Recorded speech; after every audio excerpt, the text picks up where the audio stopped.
अल्हम्दुलिल्लाहिल्लज़ी Kaffa व सलामुन अला इबादिहिल्लज़ीना इस्तफ़ा अम्मा बाद। मोअज़्ज़ज़ सामिन किराम, प्यारे भाइयों और दोस्तों, अस्सलामु अलैकुम व रहमतुल्लाहि व बरकातुहू। जैसा कि हम सभी लोगों को मालूम है कि माह मुहर्रम का महीना चल रहा है। इंशाअल्लाह ताला यौम आशूरा के रोज़े के ताल्लुक़ से कुछ गुफ्तगू करेंगे। अल्लाह रब्बुल आलमीन से दुआ करते हैं कि लाल आलमीन तो हमें सच और हक बात कहने की तौफीक दे, आमीन। प्यारे भाइयों और दोस्तों, हज़रत अबू क़ादर रज़ियल्लाहु ताला अन्हु बयान करते हैं कि रसूलुल्लाह सल्लल्लाहु अलैहि वसल्लम से यौम आशूरा के रोज़े के मुताल्लिक़ सवाल किया गया तो आप सल्लल्लाहु अलैहि वसल्लम ने फरमाया, युकफ़िरु सुन्नतुल माज़िया, पिछले एक साल के गुनाहों को माफ़ कर दिया जाएगा।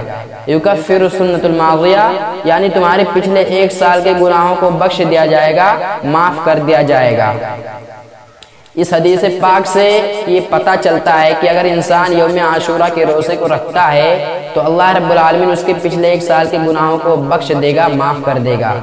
मेरे भाइयों और दोस्तों, अल्लाह रब्बुल आलमीन हमें यहाँ इतना बड़ा ऑफर दे रहा है, लेकिन इंसान उसको एक्सेप्ट करने के लिए तैयार नहीं है, इसको रिजेक्ट करता है। लेकिन अगर दुनिया के अंदर कोई भी ऑफर उसको मिल जाए तो सर से एड़ी तक का पावर लगा देगा उस ऑफर को एक्सेप्ट करने के लिए, लेकिन रिजेक्ट नहीं होने देगा। अल्लाह रब्बुल आलमीन यहाँ में इतना बड़ा ऑफर दे रहा है कि तुम्हारे पिछले एक साल के गुनाहों को बख्श दिया जाएगा, माफ कर दिया जाएगा, लेकिन इंसान के समझ में ये सब बातें नहीं आती हैं। मेरे भाइयों और दोस्तों, हम एक दिन में कितने गुनाह करते हैं हम गिन नहीं सकते हैं कि हम एक दिन में कितने गुनाह करते हैं। तो जरा सोचिए, हम एक साल के गुनाहों को कैसे गिन सकते हैं। अल्लाह रब्बुल आलमीन सिर्फ कह रहा है तुम एक रोजा रखो, मैं तुम्हारे पिछले एक साल के गुनाहों को बख्श दूंगा। इंसान इतनी बड़ी फजीलत हासिल करने के बावजूद अगर फायदा ना उठा पाए तो उसके ऊपर लानत है।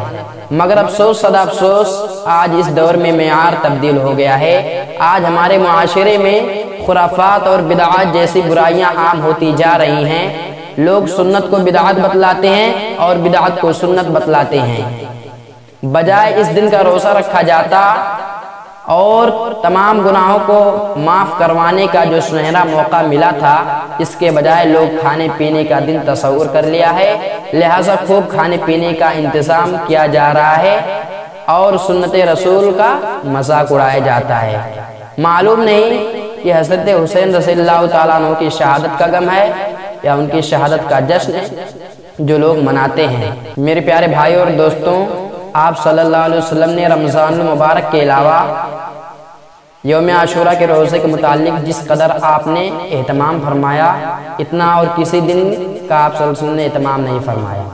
हज़रत आयशा सिद्दीक़ा रज़ियल्लाहु ताला अन्हा बयान करती हैं, हज़रत आयशा सिद्दीक़ा रज़ियल्लाहु ताला अन्हा बयान करती हैं कि ज़माने जाहिलियत में कुरैश यौम आशूरा के रोज़े रखते थे और आप सल्लल्लाहु अलैहि वसल्लम भी रोज़ा रखते थे और सहाबे किराम को भी इसका हुक्म देते थे। मेरे भाई और दोस्तों, आप सल्लल्लाहु अलैहि वसल्लम जिस जगह रहते थे उन सभी लोगों को आप सल्लल्लाहु अलैहि वसल्लम यही हुक्म देते, युकफ़िरु सुन्नतुल माज़िया, ऐ लोगों यौम आशूरा के रोज़े रखो, यौम आशूरा के रोज़े रखो। चुनांचा हमारा भी हक बनता है कि हम यौम आशूरा के रोज़े रखें और अपने घर वालों को हुक्म दें। और एक बात और प्यारे भाई और दोस्तों, जो लोग माह मुहर्रम के ताल्लुक़ से ताज़िया बनाते हैं, जुलूस निकालते हैं, ढोल ताशे वगैरह जैसी खुराफात मचाते हैं, हम लोगों को इनसे बहुत दूर रहना है। क्योंकि जो कहते हैं कि गेहूं के साथ घुन भी पीसा जाता है, अगर हम इन लोगों के बीच शरीक होंगे तो कल क़यामत के दिन अल्लाह रब्बुल आलमीन हमारा भी नाम लेगा, हमारी भी पकड़ होगी कल क़यामत के दिन। इसीलिए जिस तरह कोरोना वायरस से बचने के लिए हम 1 मीटर की दूरी बनाकर खड़े होते हैं, इन सभी बिदअत से खुराफात से उतना दूर रहें तो बेहतर होगा। अल्लाह रब्बुल आलमीन हमें यौम आशूरा के रोज़े का एहतमाम करने की तौफीक दे, आमीन या रब्बल आलमीन। तक़ब्बल मिन्ना इन्नका अंतस समीउल अलीम। अस्सलामु अलैकुम व रहमतुल्लाहि।